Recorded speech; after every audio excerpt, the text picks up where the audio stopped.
I never thought a simple dinner could change the course of my life, but that's exactly what happened on that fateful night at Le Jardin, the crown jewel of New York's fine dining scene.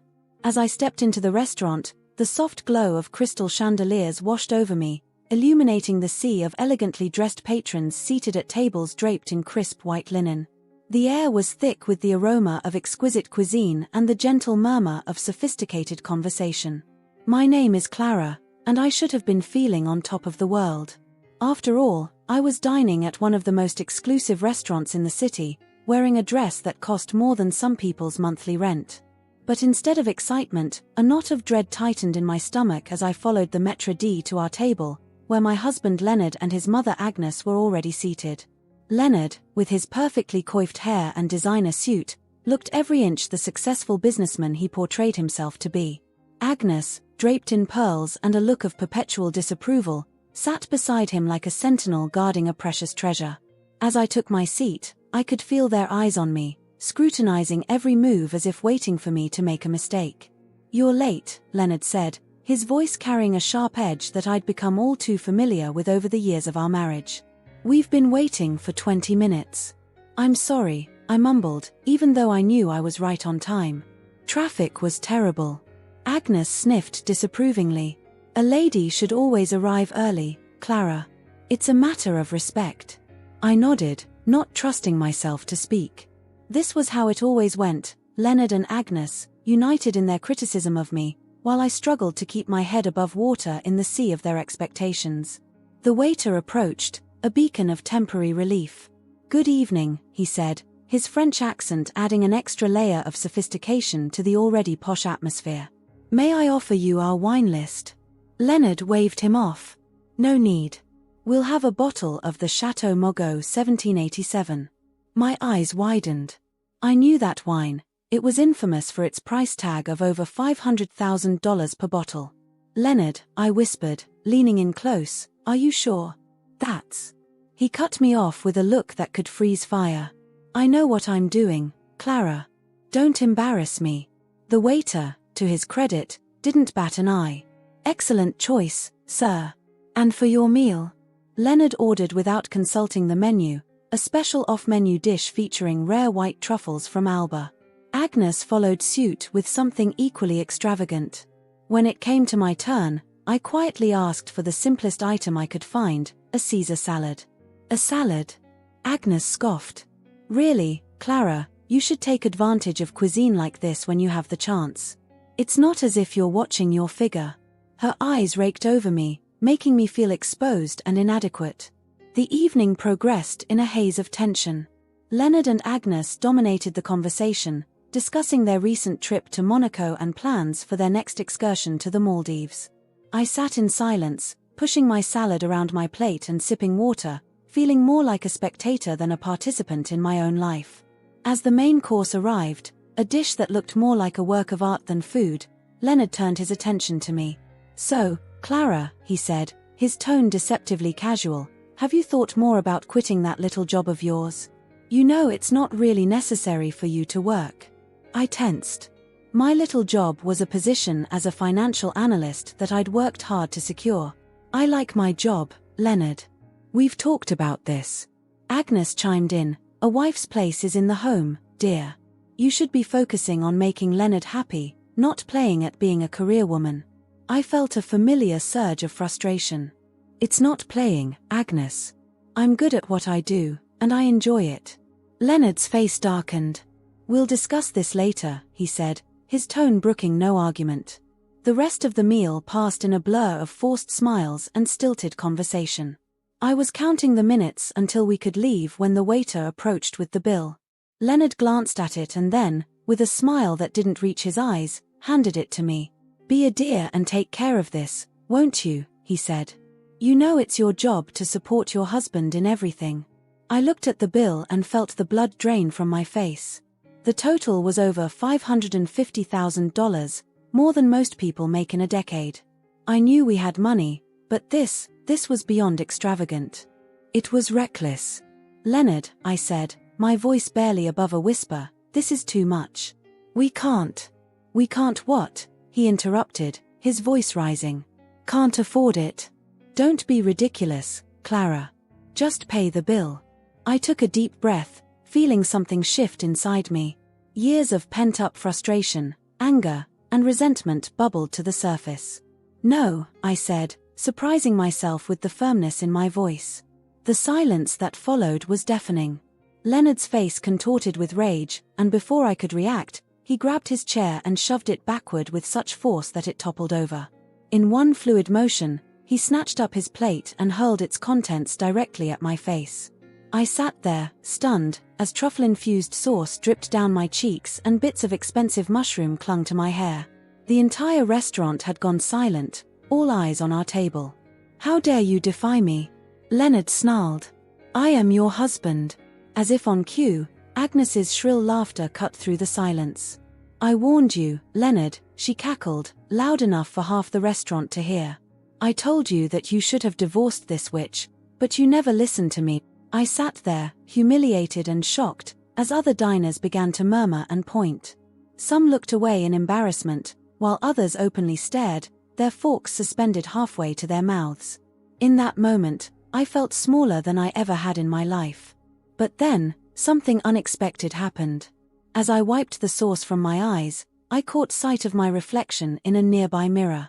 Instead of the broken, cowering woman I expected to see, I saw someone else, someone with fire in her eyes and steel in her spine.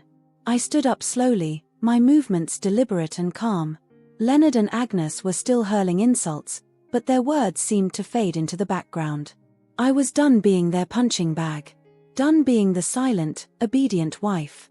Done letting them dictate my worth. As I straightened my back and lifted my chin, I noticed the maître d' approaching, concern etched on his face. Madam, he said quietly, is everything all right? I looked at him, then at Leonard and Agnes, who were now watching me with a mixture of anger and confusion. A plan began to form in my mind, a plan that would change everything. No, I said, my voice steady. Everything is not all right. But it will be. Little did Leonard and Agnes know, but their reign of terror was about to come to an end. As I stood there, covered in the remnants of a $500,000 meal, I made a decision. It was time to take back control of my life, and it would start right here, in this restaurant, on this night. The storm that had been brewing for years was about to break, and nothing would ever be the same again. As I stood there, my face dripping with the remnants of Leonard's $500,000 tantrum, I felt a strange calm wash over me. The shock of the moment had given way to something else, a clarity I hadn't experienced in years. The murmurs of the other diners faded into the background as I locked eyes with the maître d', a man I knew all too well but had pretended not to for far too long. Jean, I said softly, using his first name for the first time in public, could you please bring me a towel? Jean nodded, a flicker of understanding passing between us. As he hurried away, I turned back to face Leonard and Agnes, who were staring at me with a mixture of anger and confusion. They clearly expected me to break down, to beg for forgiveness, or to slink away in shame. But I was done playing by their rules. What do you think you're doing? Leonard hissed, his face red with rage. Sit down and stop making a scene. I almost laughed at the irony. I'm making a scene? That's rich, coming from the man who just threw a plate of food at his wife. Agnes gasped dramatically. How dare you speak to your husband that way? After everything he's done for you. I took a deep breath, steeling myself for what was to come. And what exactly has he done for me, Agnes? Belittled me? Controlled me? Spent my money like it was water? Leonard's eyes widened at that last part. Your money? Don't be ridiculous, Clara. Everything we have is because of my hard work. Just then, Jean returned with a warm, damp towel. As I began to clean my face, I noticed other staff members discreetly gathering nearby, watching the scene unfold with knowing looks. It was time to let the cat out of the bag. Leonard, Agnes, I said, my voice steady and clear, there's something I need to tell you about this restaurant. Leonard scoffed. What? That you've been secretly meeting the maître d' here? Is that why you insisted on coming to this overpriced dump? I couldn't help but smile at his cluelessness. No, Leonard. I'm not having an affair. The truth is, I own this restaurant. Well, my family does. The silence that followed was deafening. Leonard's jaw dropped open, while Agnes's face cycled through various shades of red and purple. "What are you talking about?" Leonard finally sputtered. I took a seat, feeling more in control than I had in years. Le Jardin has been in my family for 3 generations. My grandparents started it as a small bistro, and my parents turned it into the fine dining establishment it is today. I grew up learning every aspect of this business, from washing dishes to managing the books. Agnes found her voice, though it came out as more of a squeak. But you never said anything." "No, I didn't," I agreed. "When I met Leonard, I was working as a waitress here to learn the front-of-house operations. He assumed I was just another server, and I let him believe that. I thought it would be romantic, letting him get to know me for who I was, not for my family's success." I paused, remembering those early days with a pang of nostalgia. But then, as time went on and I saw how Leonard treated the staff, how he treated me, I realized that revealing the truth would only make things worse. He'd either try to get his hands on my family's business or resent me for having something he couldn't control. Leonard's face had turned an alarming shade of white. "You've been lying to me all this time?" "Not lying," I corrected him. "Just omitting certain truths.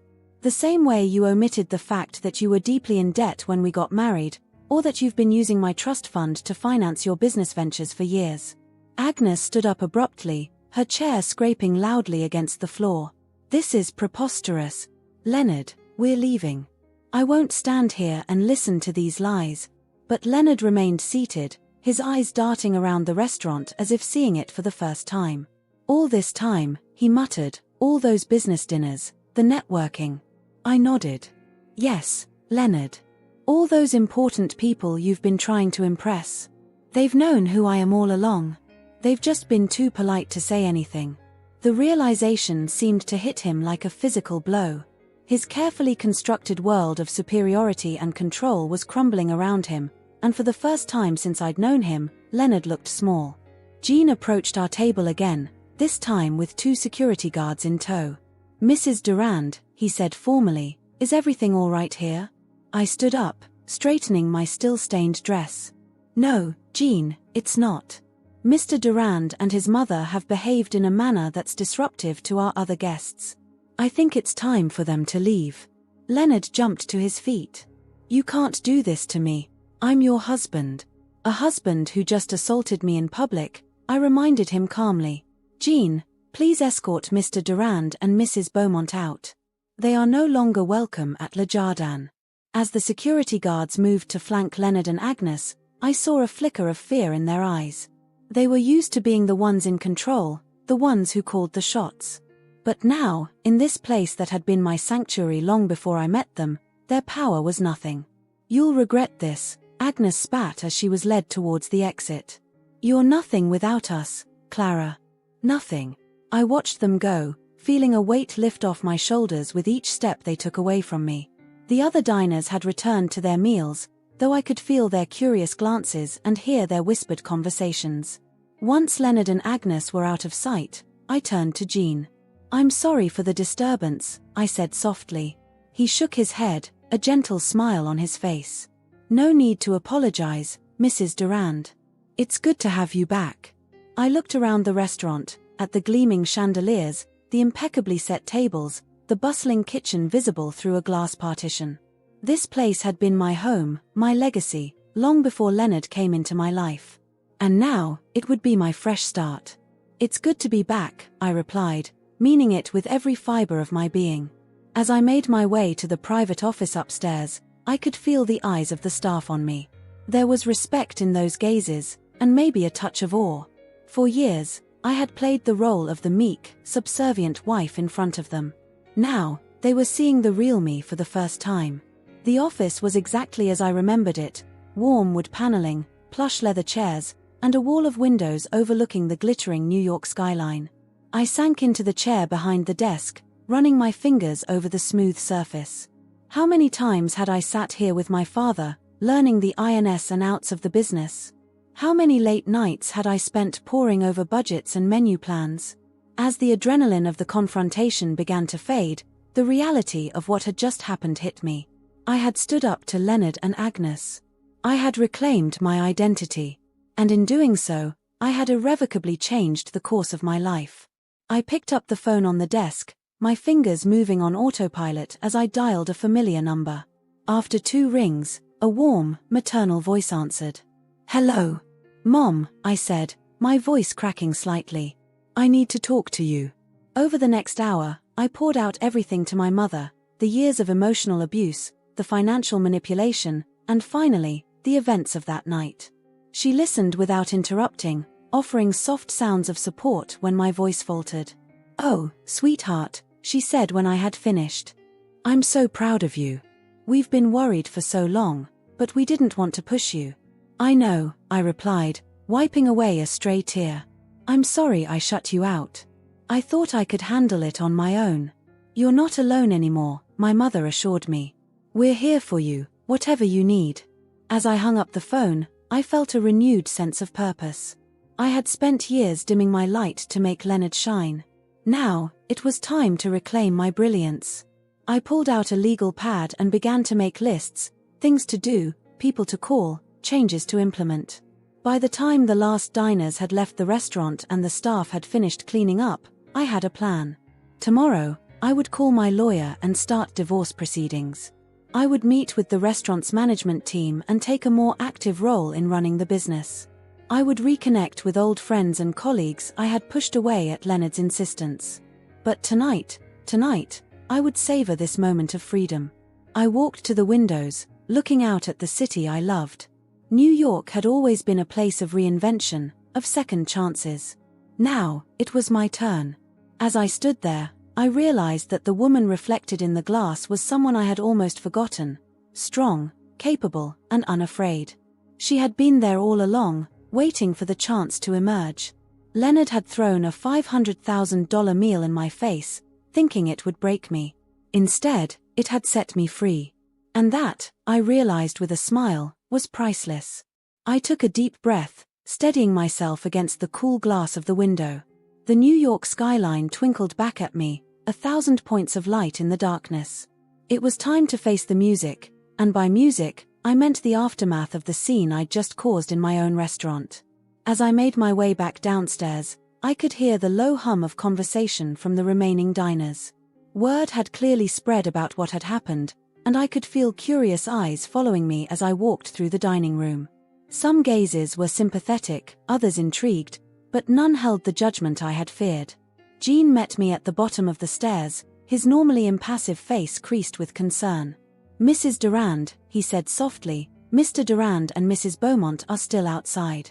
They're causing quite a disturbance." I sighed, pinching the bridge of my nose. Of course they were. Leonard and Agnes had never been ones to go quietly into the night. "What kind of disturbance, Gene?"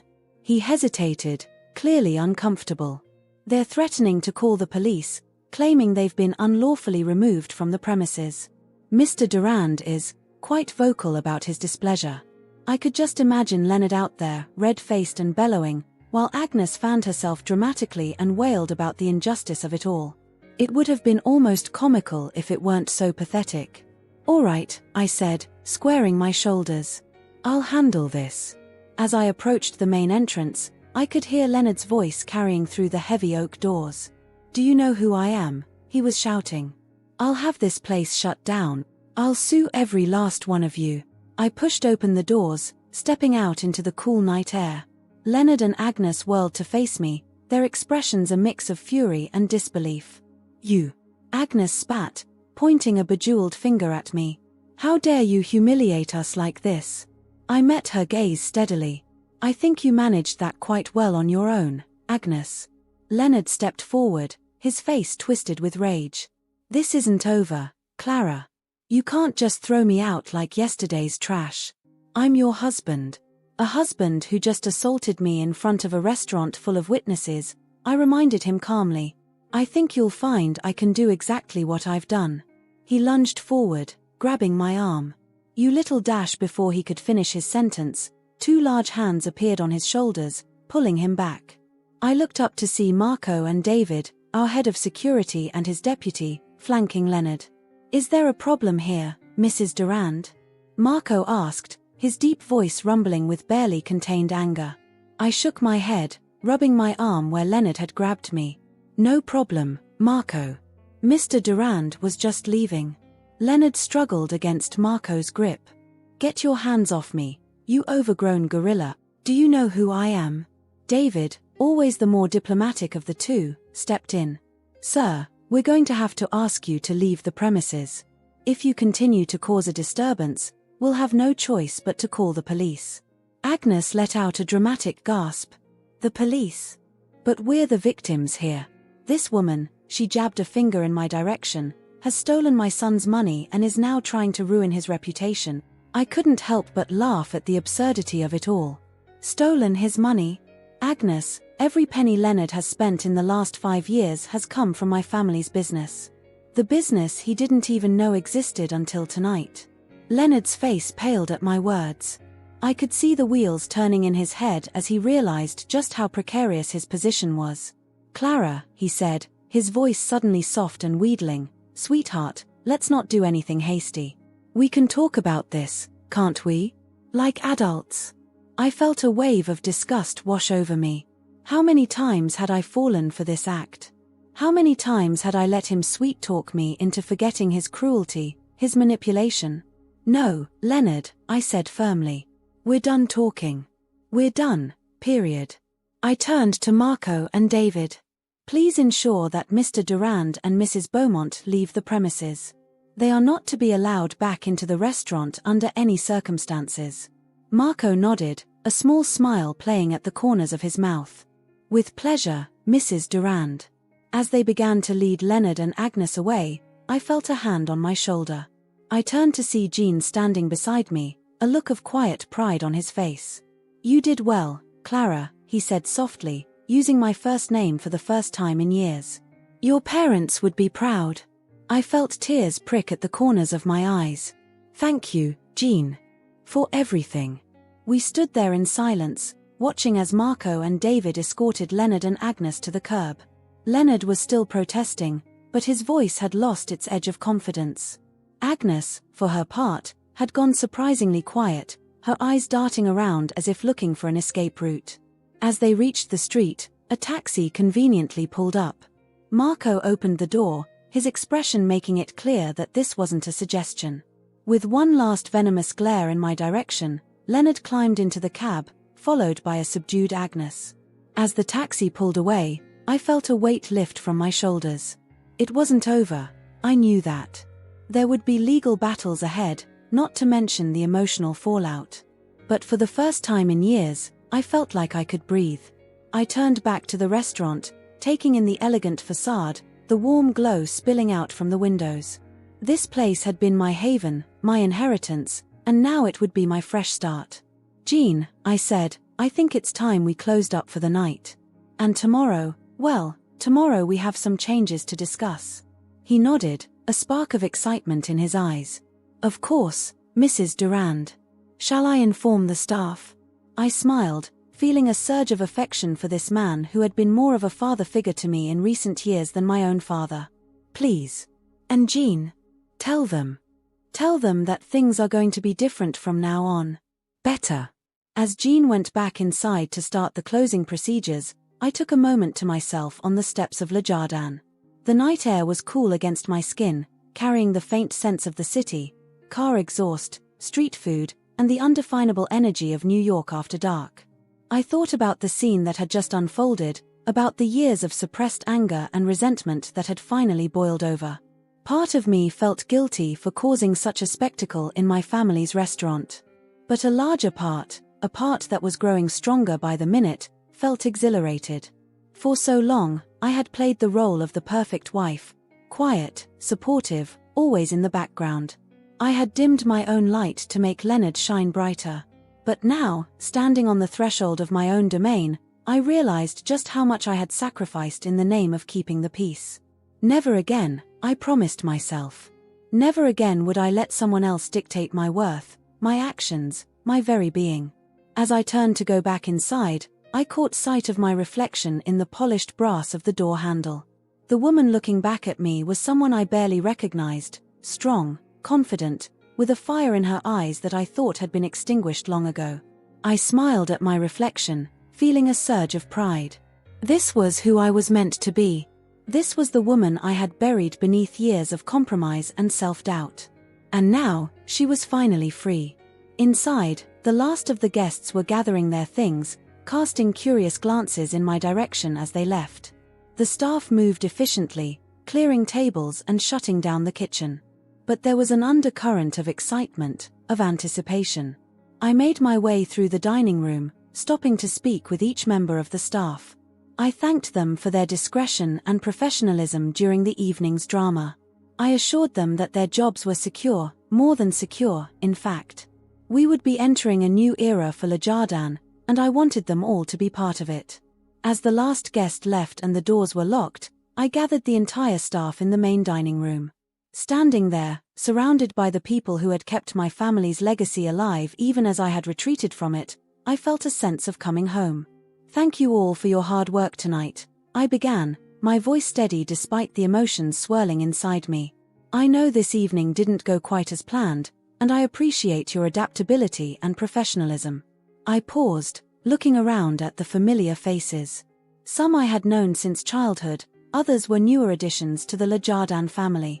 All of them had been witness to my gradual withdrawal from the business, and all of them had continued to treat me with respect despite Leonard's often boorish behavior. "As you may have gathered, things are going to be changing around here," I continued. "I want you all to know that these changes will be for the better. Le Jardin has always been more than just a restaurant, it's been a family. My family. And I've been absent from that family for far too long." I saw nods of agreement, smiles breaking out on tired faces. Jean, standing at the back of the group, gave me an encouraging nod. "Starting tomorrow, I'll be taking a much more active role in the day-to-day operations of Le Jardin. I know I have a lot to catch up on, and I'll be relying on all of you to help me get back up to speed. But I promise you this, Le Jardin will not only continue to be the best restaurant in New York, it will become a model for how a business should treat its employees and its community." As I finished speaking, a spontaneous round of applause broke out. I felt my cheeks flush with a mixture of embarrassment and pride. This was my team, my people. And together, we were going to write the next chapter in the Le Jardin story. As the staff began to disperse, each stopping to offer a word of support or a pat on the back, I felt a sense of purpose that had been missing from my life for far too long. The road ahead wouldn't be easy, I had no illusions about that. But for the first time in years, I was looking forward to the challenge. Le Jardin had always been my sanctuary. Now, it would be my battleground, the place where I would reclaim my life, my identity, and my future. And I was ready for the fight. The next morning, I woke up in my childhood bedroom at my parents' house. After the drama at Le Jardin, I couldn't bear the thought of going back to the penthouse I shared with Leonard. My mom had insisted I stay with them, and for once, I didn't argue. As I lay there, staring at the ceiling I'd gazed at countless times as a teenager, memories began to flood back. Not just of my youth, but of the years with Leonard, a highlight reel of manipulation and emotional abuse that I'd somehow normalized over time. I remembered our first date, how charming Leonard had been. He'd swept me off my feet with his confidence and ambition. I was young, just out of college, and eager to prove myself outside of my family's business. Leonard had seemed like the perfect partner, someone who would support my dreams and push me to be my best self. How quickly that dream had soured. It started small. Comments about my clothes, suggestions that I change my hair or makeup. "I just want you to look your best, darling," he'd say, his smile not quite reaching his eyes. Then came the criticisms of my friends, my hobbies, my work. Slowly but surely, Leonard had chipped away at my self-esteem, reshaping me into the quiet, compliant wife he wanted. And then there was Agnes. From the moment I met her, Leonard's mother had made it clear that she didn't think I was good enough for her son. She'd nitpick everything from my table manners to my education, always with a saccharine smile and a "I'm just trying to help you fit in, dear." Between the two of them, they'd managed to erode my confidence to the point where I barely recognized myself. I'd given up my active role in the family business, letting Leonard take credit for my ideas and connections. I'd distanced myself from friends and family, isolating myself in a world where Leonard and Agnes's opinions were the only ones that mattered.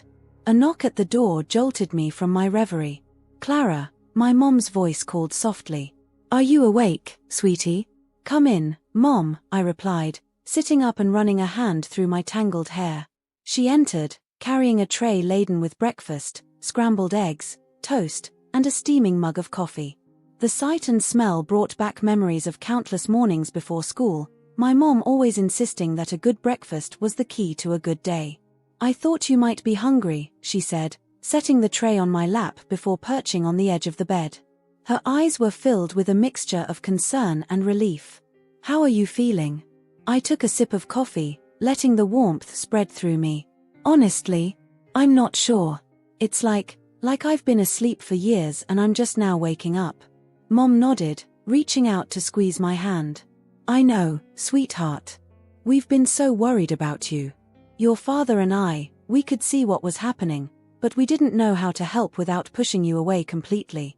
Guilt washed over me as I realized how my withdrawal must have affected my parents. "I'm so sorry, Mom. I never meant to shut you out. I thought I could handle it. I thought if I just tried harder, was better somehow, things would improve." "Oh, Clara," Mom sighed, pulling me into a hug. "None of this is your fault. Leonard and that witch of a mother of his, they're the ones who should be sorry." I let myself be held, feeling like a little girl again. For so long, I'd been trying to be strong, to keep up appearances. It felt good to let go, to be vulnerable with someone I knew truly had my best interests at heart. As I pulled back, wiping away tears I hadn't realized I'd shed, a new sense of resolve settled over me. "I'm going to file for divorce," I said, the words feeling both terrifying and liberating as they left my mouth. Mom nodded, a small smile playing at her lips. "I think that's for the best, honey. And know that your father and I are behind you 100%. Whatever you need, legal help, financial support, or just someone to talk to, we're here." I felt a wave of gratitude wash over me. "Thanks, Mom. I don't know what I'd do without you guys." After finishing my breakfast and taking a long, hot shower, I felt ready to face the day. I borrowed some of my old clothes that were still in my closet, a simple blouse and slacks that felt more like me than anything I'd worn in years. Downstairs, I found my dad in his study, poring over some paperwork. He looked up as I entered, his face breaking into a warm smile. "There's my girl," he said, standing up to envelop me in a bear hug. "Hi, Dad," I mumbled into his chest, feeling safe and loved in a way I hadn't in far too long. As we pulled apart, Dad held me at arm's length, his eyes searching my face. "You know, I always hoped you'd come back to us. I just wish it hadn't taken, well, all this."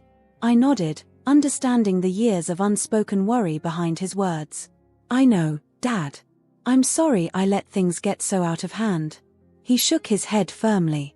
"No apologies necessary, Clara. What matters is that you're here now, and you're taking back control of your life." "Now," he said, his tone shifting to one I recognized from countless business meetings, "let's talk strategy." Over the next few hours, Dad and I discussed the steps I needed to take. He recommended a top-notch divorce lawyer, someone who had helped other high-profile clients navigate complex separations. We talked about the restaurant, about my plans to take a more active role in its management. Through it all, I felt a growing sense of excitement. For the first time in years, I was making decisions for myself, charting my own course. As lunchtime rolled around, Mom insisted we all take a break. We gathered in the kitchen, making sandwiches and laughing about old family stories. It felt good to smile, to laugh without worrying about Leonard's disapproval or Agnes's snide comments. After lunch, I knew it was time to make the call I'd been both dreading and anticipating. I retreated to the guest room for privacy, my heart pounding as I dialed the number of the lawyer Dad had recommended. "Samantha Reeves' office, how may I help you?" a crisp voice answered. "Hello, this is Clara Durand. I'd like to make an appointment with Ms. Reeves regarding a divorce proceeding." The words felt surreal as they left my mouth, but also profoundly right. This was the first step towards reclaiming my life, towards becoming the woman I was always meant to be. As I set up the appointment for the following day, I felt a mix of emotions swirling within me. Fear, certainly. I knew Leonard wouldn't let me go without a fight. But also hope, excitement, and a growing sense of my own strength. I spent the rest of the afternoon going through old photo albums with my mom, reminiscing about happier times and dreaming about the future. As evening fell, we all gathered in the living room. Dad opened a bottle of champagne, pouring us each a glass. To new beginnings, he toasted, raising his glass. And to family, I added, clinking my glass against theirs. As I sipped the bubbly drink, I felt a sense of peace settle over me. The road ahead wouldn't be easy, but I knew I wasn't walking it alone. I had my family, my true family, behind me every step of the way. That night, as I lay in bed, my mind drifted to Le Jardin. I thought about the staff, about Jean and Marco and all the others who had witnessed my transformation. I made a mental note to call Jean in the morning, to start laying out plans for the restaurant's future, our future. For the first time in years, I fell asleep with a smile on my face, eager to see what the new day would bring. The Clara who had let herself be diminished, who had shrunk to fit the mold Leonard and Agnes had created, was gone. In her place was a woman ready to stand tall, to shine brightly, and to take on whatever challenges lay ahead. As I drifted off to sleep, I made a promise to myself. No matter what happened with the divorce, no matter how hard Leonard and Agnes might try to fight me, I would never again let anyone make me feel small. I was Clara Durand, daughter of restaurateurs, businesswoman, and survivor. And I was ready to write the next chapter of my story on my own terms. 2 days after my meeting with Samantha Reeves, the divorce lawyer, I was back at Le Jardin, immersed in the day-to-day operations of the restaurant. It felt good to be back, to be doing something productive with my hands and mind. The staff had welcomed me with open arms, and I was slowly but surely finding my footing in the business world again. I was in the middle of a meeting with our head chef, discussing potential updates to the menu, when Jean knocked on the office door. "I'm sorry to interrupt, Mrs. Durand," he said, his face grave, "but Mr. Durand is here. He's quite insistent on speaking with you." I felt my stomach drop, but I took a deep breath, steeling myself. I knew this confrontation was coming. "Thank you, Jean. Could you please show him up?" As Jean left to fetch Leonard, I turned to Chef Michel. "I'm sorry, but we'll have to continue this later. Could you give us some privacy?" Michel nodded, his kind eyes full of understanding. "Of course, Clara. Take all the time you need." As he left, I stood up, smoothing down my blouse and taking another deep breath. I could do this. I was stronger now, more sure of myself. Leonard couldn't intimidate me anymore. The door burst open, and Leonard stormed in, his face red with anger. He was clutching a stack of papers that I recognized as the divorce papers my lawyer had sent over. "What the hell is this, Clara?" he snarled, waving the papers in my face. "Is this some kind of joke?" I met his gaze steadily. "It's not a joke, Leonard. I'm filing for divorce." He laughed, but it was a harsh, bitter sound. "Divorce? You can't divorce me. You're nothing without me, Clara. Nothing." I felt a flicker of my old fear, but I pushed it down. "That's where you're wrong, Leonard. I was someone long before I met you, and I'll continue to be someone long after you're gone from my life." He slammed the papers down on my desk, leaning in close. I could smell the whiskey on his breath. "You think you can just throw away everything we've built together? Everything I've done for you?" I raised an eyebrow. "Everything you've done for me? You mean like belittling me at every turn? Isolating me from my friends and family? Spending my money like it was water?" Leonard's face twisted with rage. "Your money? Don't make me laugh. Every penny we have is because of my hard work, my connections." I couldn't help but chuckle at that. "Oh, Leonard. Your connections? You mean the connections I introduced you to through my family's business? The business you didn't even know existed until a few days ago?" He faltered for a moment, caught off guard by my directness. But he quickly rallied. "You ungrateful little witch. After everything I've put up with, your insecurities, your pathetic attempts at a career, this is how you repay me." I felt a surge of anger at his words, but I kept my voice calm. "Put up with? Leonard, you created those insecurities. You undermined every attempt I made at independence. But not anymore. He scoffed. And what are you going to do? Run this little restaurant by yourself? Please. You'll be begging me to come back within a month. I smiled, feeling a sense of power I hadn't experienced in years.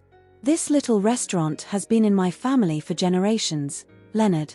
It was successful long before you came along, and it will continue to be successful long after you're gone. Leonard's face paled as the reality of the situation seemed to finally sink in. You can't do this to me, Clara. Think about what people will say. Think about my reputation. I shook my head. I'm done thinking about your reputation, Leonard. For once, I'm thinking about myself. About what I want, what I need. He lunged forward suddenly, grabbing my arm. You listen to me, you little dash. Before he could finish, the door burst open. Marco, our head of security, rushed in, followed closely by Jean. Is everything all right, Mrs. Durand? Marco asked, his eyes fixed on Leonard's hand gripping my arm. I gently but firmly removed Leonard's hand. Everything's fine, Marco. Mr. Durand was just leaving. Leonard looked from me to Marco, then back again. The fight seemed to go out of him all at once. This isn't over, Clara, he muttered. Yes, it is, I replied firmly. Goodbye, Leonard. As Marco escorted Leonard out, I sank into my chair, feeling drained but oddly exhilarated. Jean hovered by the door, concern etched on his face. Are you all right, Clara? He asked softly. I nodded, managing a small smile. I'm fine, Jean. Better than fine, actually. I feel free. Jean smiled back, relief evident in his eyes. I'm glad to hear it. You know, we're all behind you, Clara. The entire staff. We've seen how he treated you over the years, and, well, we're just happy to have the real you back. His words warmed my heart. Thank you, Jean. That means more to me than you know. After Jean left, I sat at my desk, looking out over the New York skyline. The confrontation with Leonard had been unpleasant, but it had also been necessary. For the first time, I had stood my ground, refused to be cowed by his anger and manipulation. I thought about the journey that had brought me to this point. The years of slowly losing myself, of dimming my own light to make Leonard shine brighter. The constant criticism from Agnes, chipping away at my self-esteem bit by bit. The isolation from my family and friends, until Leonard and Agnes were the only voices I could hear. But I also thought about the strength I'd found in myself over the past few days. The support of my parents, the loyalty of the Le Jardin staff, the guidance of Samantha Reeves. I wasn't alone in this fight. I had people in my corner, people who believed in me and wanted to see me succeed. I picked up the phone, dialing Samantha's number. When her assistant put me through, I didn't waste any time with pleasantries. Leonard was just here, I said. He's seen the divorce papers. I could almost hear Samantha's nod through the phone. I expected as much. How did it go? I recounted the confrontation, not sparing any details. When I finished, Samantha was quiet for a moment. Clara, she said finally, I want you to know how proud I am of you. Standing up to an abuser is never easy, but you did it with grace and strength. Her words brought tears to my eyes. Thank you, Samantha. I couldn't have done it without your help. You're stronger than you know, Clara, she replied. Now, given Leonard's reaction, I think we need to be prepared for him to contest the divorce. Are you ready for that? I took a deep breath, considering her words. Was I ready for a prolonged legal battle? For Leonard to potentially drag my name through the mud, to try and take everything I had? Yes, I said finally. I'm ready. Whatever it takes, I'm not going back to that life. Good, Samantha said, and I could hear the smile in her voice. Then let's get to work. Over the next few hours, Samantha and I went over our strategy. We discussed financial records, witness statements, evidence of Leonard's emotional abuse. It was draining, having to relive some of the worst moments of my marriage, but it was also cathartic. Each piece of evidence was another nail in the coffin of my old life, another step towards freedom. By the time we finished, it was late evening. The restaurant below was in full swing, the sounds of clinking glasses and lively conversation drifting up to my office. I stood up, stretching out the kinks in my back, and made my way downstairs. The dining room was a sea of elegantly dressed patrons, the air filled with the aroma of exquisite cuisine. As I walked through, I caught snippets of conversation, saw faces lit up with enjoyment. This was what Le Jardin was all about, not just excellent food, but an experience, a moment of joy in the midst of busy lives. I made my way to the kitchen, where Chef Michel and his team were in full flow, a well-oiled machine turning out dish after perfect dish. Michel looked up as I entered, a question in his eyes. "Everything okay, Clara?" he asked, deftly plating a delicate soufflé as he spoke. I smiled, feeling a sense of belonging I hadn't experienced in years. "Everything's great, Michel. In fact, I was wondering if you had time to continue our conversation from earlier. I have some ideas I'd like to run by you." Michel's face lit up. "For you, Clara? Always. Let me just finish this service, and I'm all yours."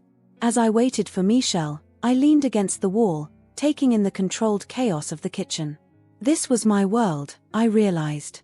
Not the glittering parties and fake smiles of Leonard's social circle, but this, the heat and pressure and creativity of a top-tier restaurant kitchen. For the first time in longer than I could remember, I felt truly excited about the future. There would be challenges ahead, I knew. The divorce would be messy, and rebuilding my life would take time and effort. But standing there, in the heart of Le Jardin, I knew I was up for the challenge. I was Clara Durand, restaurateur, businesswoman, survivor. And I was ready to rise from the ashes of my old life, stronger and more determined than ever before. Months flew by in a whirlwind of legal battles, business decisions, and personal growth. The divorce proceedings were as messy as Samantha had predicted, with Leonard fighting tooth and nail for every penny. But with each passing day, I felt stronger, more capable of standing my ground. It was a crisp autumn morning when I received the call from Samantha. I was in the middle of a staff meeting at Le Jardin, discussing our plans for the upcoming holiday season, when my phone buzzed insistently in my pocket. "Excuse me," I said to the team, stepping out of the room. "Samantha, what's the news?" Her voice was warm and triumphant. "It's over, Clara. The judge has signed off on the divorce settlement. You're officially free." I leaned against the wall, my legs suddenly weak. "Really? It's done?" "It's done," Samantha confirmed. "And Clara, we won. Full ownership of Le Jardin remains with you, as does your family's other business interests." Leonard walks away with a settlement that's generous, but nowhere near what he was demanding. I felt tears prick at my eyes. "Thank you, Samantha. For everything. You did all the hard work, Clara. I just helped guide you through the legal maze. Now go celebrate. You've earned it." As I hung up the phone, I took a moment to collect myself. The past few months had been a roller coaster of emotions: fear, anger, determination, and now, finally, relief. I was free. Truly, completely free. I walked back into the meeting room, where my team was waiting patiently. Jean, ever perceptive, noticed the change in my demeanor immediately. "Is everything all right, Clara?" he asked, concern evident in his voice.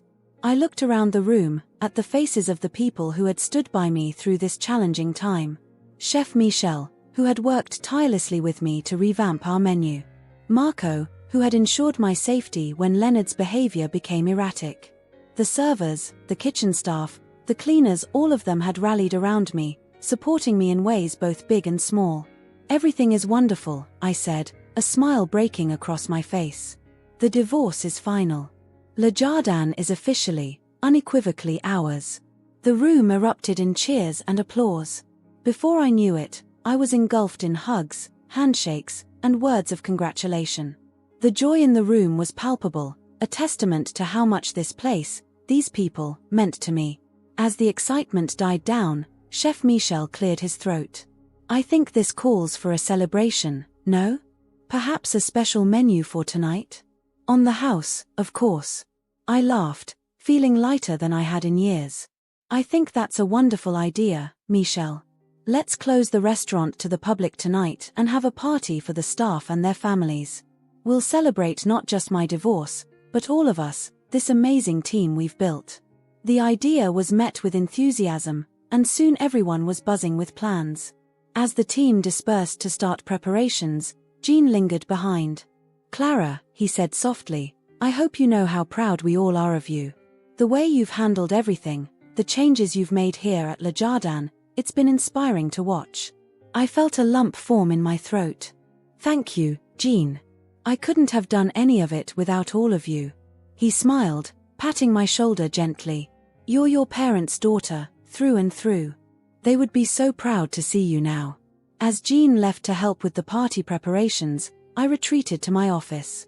I needed a moment to process everything, to let the reality of my new situation sink in. I walked to the window, looking out over the New York skyline. The city stretched out before me, a tapestry of possibilities. For the first time in longer than I could remember, I felt truly excited about the future. My phone buzzed again, a text from my mom. "Heard the news. So proud of you, sweetie. Dad and I will be there tonight to celebrate. Love you." I smiled, typing out a quick reply. My relationship with my parents had been rekindled over the past few months, growing stronger than ever. They had been my rock throughout the divorce proceedings, offering support, advice, and a shoulder to cry on when things got tough. As I set my phone down, my eyes fell on a framed photo on my desk. It was a picture from years ago, taken on the day I officially joined the family business. I was standing between my parents outside Le Jardin, all of us beaming with pride and excitement. I picked up the frame, running my finger over the image. That young woman in the photo had been so full of dreams and ambitions. Somewhere along the way, in the years with Leonard, I had lost sight of her. But now, I realized, I had found her again. The rest of the day passed in a blur of activity. By evening, Le Jardin had been transformed. The usual elegant dining room had given way to a more relaxed, festive atmosphere. Tables were pushed together to create long, family-style seating. The bar was stocked with champagne, and the kitchen was producing a steady stream of delicious aromas. As our staff and their families began to arrive, I felt a sense of community that had been missing from my life for far too long. Children ran around, playing hide-and-seek between the tables. Couples danced to the soft jazz playing over the speakers. Laughter and conversation filled the air.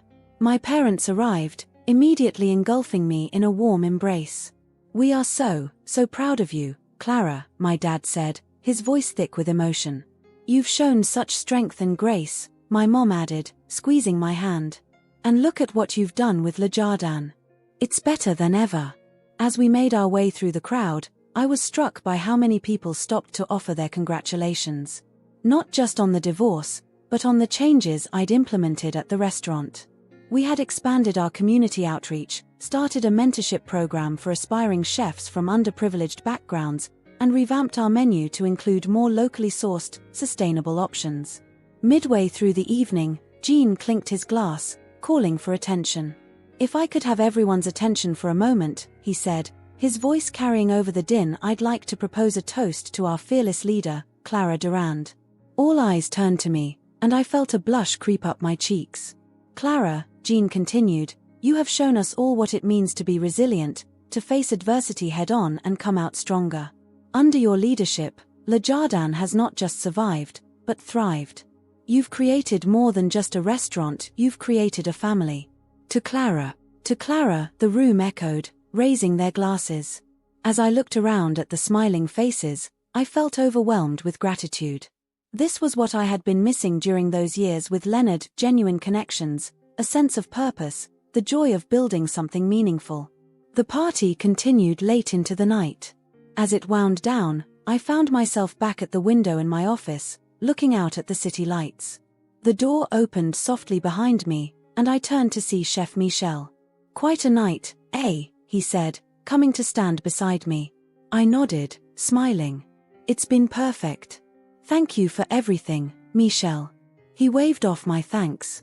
"It's us who should be thanking you, Clara. You've breathed new life into this place. Into all of us." We stood in companionable silence for a moment, watching the city below.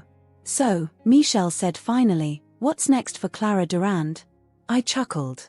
You know, for the first time in a long time, I'm excited to find out. We've got that new farm-to-table initiative to launch, the charity gala next month. Michel laughed.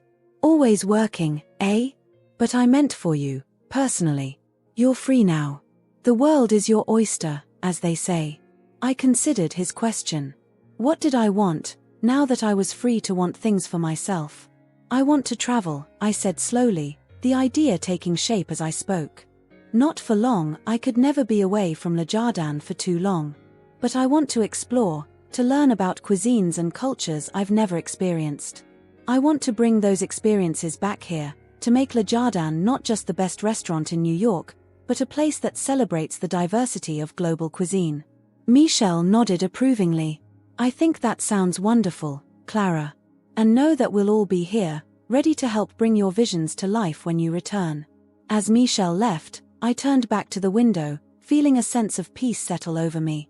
The journey to this point had been difficult, filled with pain and struggle. But standing here now, I wouldn't change a thing. Every challenge had shaped me, made me stronger, brought me closer to the woman I was always meant to be. I was Clara Durand, daughter, friend, businesswoman, survivor. And my story was just beginning. As I left my office and rejoined the last of the partygoers, I felt a renewed sense of purpose.